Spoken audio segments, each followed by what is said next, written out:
Selamat bertemu kembali para pencinta film dimanapun berada. Semoga semuanya sehat, bahagia, banyak rezeki, tetap berbagi kepada saudara, sahabat, yatim piatu, fakir miskin, dan siapapun yang membutuhkan pertolongan. Tetap berbuat baik setiap waktu, niscaya kita pun akan menuai kebaikan pula sepanjang waktu.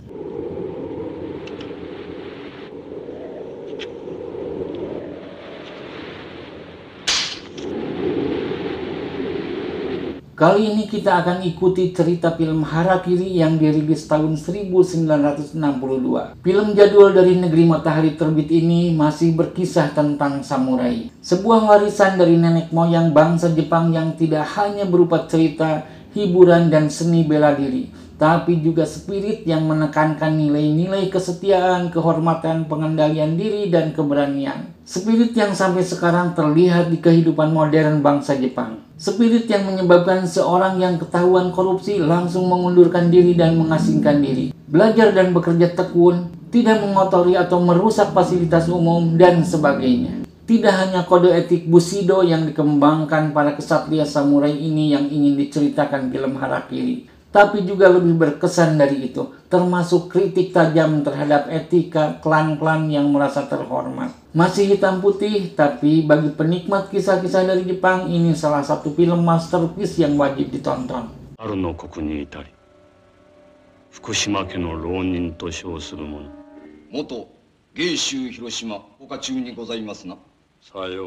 Kisahnya terjadi pada tahun 1630, tepatnya tanggal 13 Mei, tengah hari yang panas. Seorang samurai mendatangi mansion atau istana dari Lord Doi, klan Iyi di Edo. Samurai bernama Hanshiro Sugumo itu bekas punggawa klan Fukushima di Hiroshima yang kekuasaannya jatuh pada tahun 1619. Berarti Hanshiro ini sudah 11 tahun berada di Edo, tinggal di sebuah rumah petak di sebuah gang, hidup sederhana sambil mencari pekerjaan baru. Tapi di zaman damai itu, seorang ronin, samurai tidak bertuan, sulit mendapat pekerjaan. Hanshiro tidak kuat lagi menanggung penderitaan. Daripada mati dalam kehinaan kemiskinan, dia meminta izin untuk mengakhiri hidupnya dengan cara seorang samurai, yaitu Harakiri, di halaman mansion Lord Doi itu.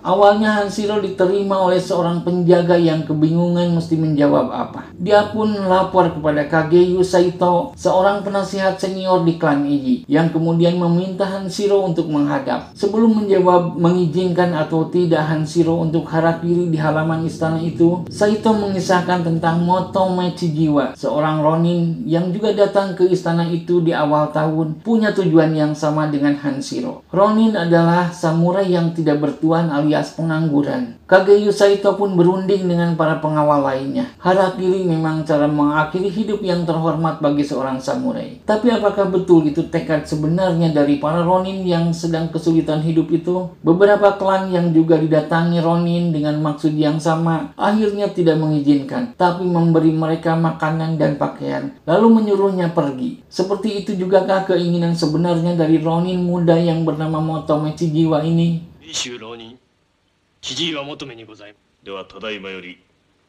Maka seorang pengawal bernama Umenosuke Hikokuro mengusulkan untuk memberi pelajaran kepada ronin itu. Dia yang kemudian menemui Metomone Chijiwa, mengatakan putra Lord, yaitu Tuan Muda Benosuke, ingin bertemu dengan Chijiwa karena terkesan dengan keberanian dan kekesatriaan itu. Tapi Chijiwa harus mandi dan berganti pakaian dulu biar bersih. Tentu saja Chijiwa terkejut. Dia gembira, apalagi mendengar kabar selanjutnya bahwa Tuan Benosuke yang terkesan itu ingin menjadikannya punggawa. Tapi setelah mandi, setelah berjubah, Umenosuke menyodorinya jubah putih untuk Harakiri. Katanya Tuan Muda Benosuke meralat niatnya karena Harakiri adalah niat suci yang tidak boleh diganggu.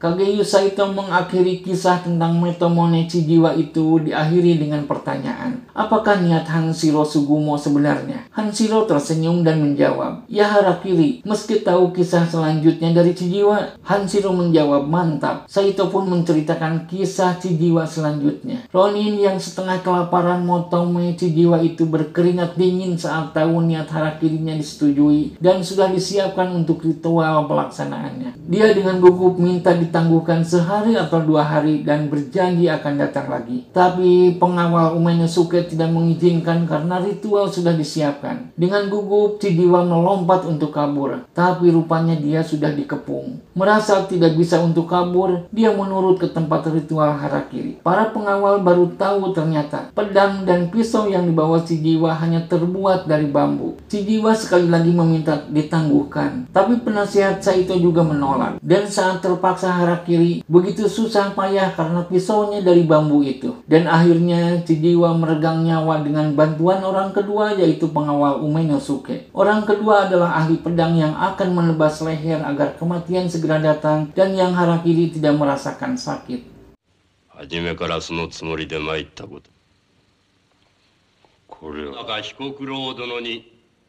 Meski sudah diceritakan tentang Chijiwa yang berbohong mengaku samurai demi belas kasihan istana klan terhormat dan berakhir mati, Hanshiro Sugumo tidak mundur. Dia mengaku samurai beneran, pedangnya pun beneran, dan niat harakirinya pun beneran. Lalu dibawalah Hanshiro ke tempat ritual harakiri. Tapi sebelum dilakukan harakiri itu, Sugumo meminta sesuatu, yaitu ingin orang keduanya adalah pengawal Hikokuro. Dia sudah tahu ada pengawal di mansion itu yang bernama Hikokuro, dan saat penasihat Saito meminta Hikokuro untuk maju, ternyata pengawal itu tidak masuk karena sakit. Saito lalu memerintahkan anak buahnya menjemput dan ritual harakiri itu pun ditunda.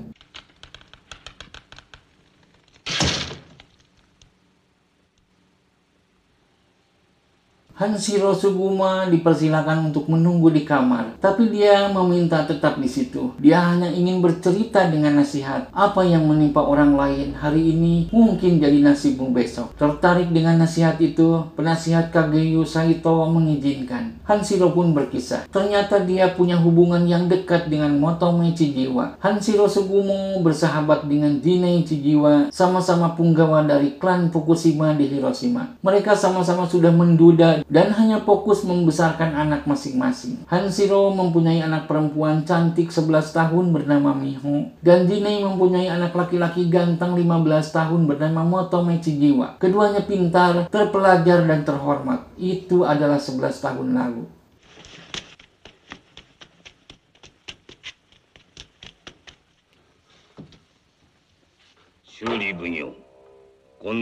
Apakah keadaan baik, damai, aman akan terus seperti itu? Ternyata tidak. Nasib seperti rumah-rumah megah yang terbuat dari pasir pantai. Sekali ombak datang, hancurlah semua. Nasib Hanshiro dan Jinei pun berubah drastis setelah Kesogunan Tokugawa menilai tidak baik klan Fukushima dalam suatu tugas. Fukushima Masanori pun diasingkan ke Kawanakajima, meninggalkan 12.000 punggawanya tanpa penghasilan. Jinei harakiri dengan surat wasiat kepada Hanshiro agar menjaga Motome Chijiwa. Waktu melaporkan kepada Masanori, pemimpin klan itu pun akan harakiri dan berpesan Hanshiro jangan mengikuti jejaknya dan jejak Jinei karena dia punya tugas menjaga Motome. Hanshiro pun berjanji.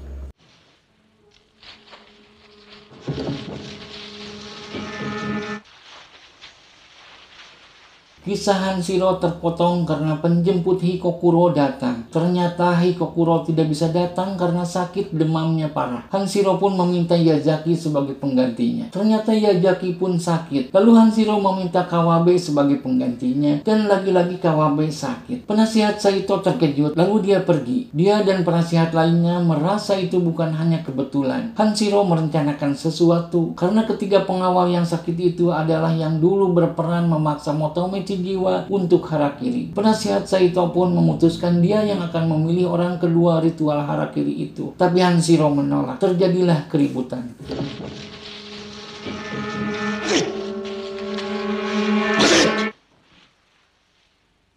Penasihat Saito sebenarnya sudah mau meninggalkan tempat ritual biar para pengawal yang menghabisi Hanshiro. Tapi Ronin itu berteriak, dia akan melawan habis-habisan. Kalaupun dia mati, pastinya dari pengawal ada yang terluka atau bahkan mati. Dibuatlah kesepakatan, Hanshiro akan harakiri dengan sendirinya asal dia mohon didengarkan dulu cerita selanjutnya dari pengalamannya itu. Penasihat Saito setuju. Dia pun dan para pengawal duduk lagi mendengarkan cerita Hanshiro Sugumo. Jadinya mirip-mirip kisah klasik 1001 Malam dari bangsa Arab.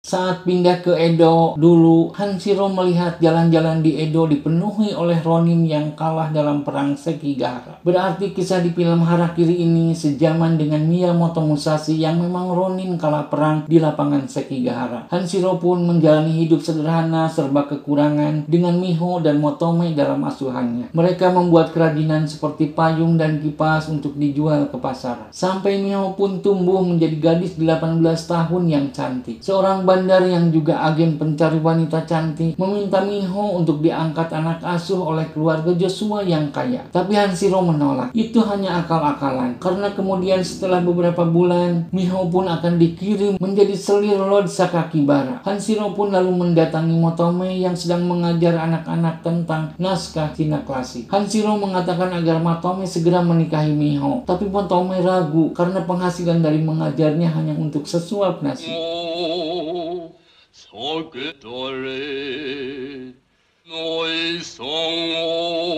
Akhirnya Motome dan Miho menikah. Mereka dikaruniai seorang anak lelaki yang bernama Kingo. Walaupun hidup sederhana, mereka sangat berbahagia. Hanshiro selalu berseri dan berbinar saat menimang cucunya sambil menembang. Tapi apakah kehidupan akan terus seperti itu? Masyarakat kelas bawah seperti mereka rentan terkena guncangan. Suatu hari Miho terbatuk-batuk saat bekerja, dan nyatanya batuknya itu berdarah. Rupanya dia terlalu keras bekerja selama ini. Kesehatannya pun turun drastis. Kingo pun mengikuti dengan sakit demam. Motome mengusahakan pengobatan kemana-mana. Uang simpanannya habis, barang-barang berharga yang tak seberapa pun habis, dan kelak semuanya tahu Motome sampai menjual pedangnya demi anak istrinya. Padahal pedang adalah kehormatan paling tinggi bagi seorang samurai. Hanshiro Sugumo pun sami mawon alias habis hartanya demi pengobatan anak cucunya. Suatu hari Motome bilang kepada Hanshiro mau pergi menemui rentenir yang penting mendapatkan biaya. Hanshiro terpaksa mengangguk. Dia pikir Motome mau menggadaikan pedangnya. Padahal pedang Motome sudah dijual.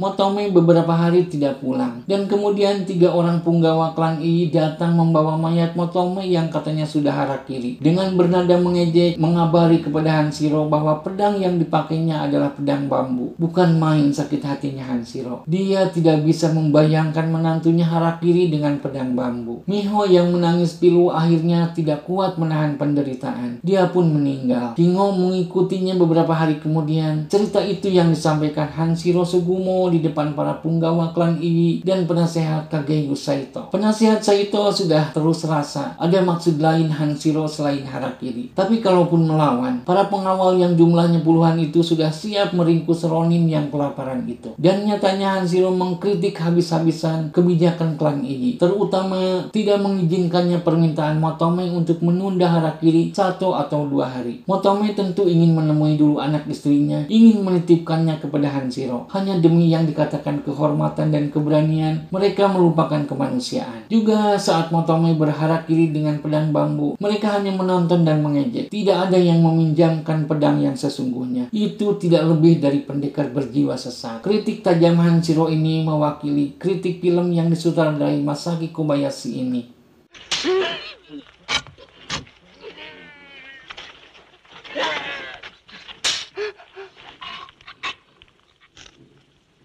Penasihat Saito masih tenang mendengar cerita dan kritik tajam Hanshiro itu. Tapi saat Hanshiro bertanya kenapa Hikokuro, Kawabe, dan Yazaki sakit bersama-sama, Hanshiro mengatakan ketiga punggawa klan Ii berbohong mengaku sakit. Karena yang sebenarnya mereka malu datang. Kuncir kepalanya sudah dipotong oleh Hanshiro. Ronin miskin itu lalu menceritakan pertarungan dengan ketiga punggawa itu sampai ketiganya kalah. Pasti mereka tidak mau datang karena kuncir kepala adalah kehormatan bagi seorang samurai. Kehilangannya sama dengan kehilangan nyawa. Penasihat Saito terkejut. Ketiga punggawanya itu adalah pilihan ahli-ahli pedang yang dipunyai klan Ii. Berarti Hanshiro Sugumo itu bukan Ronin sembarangan.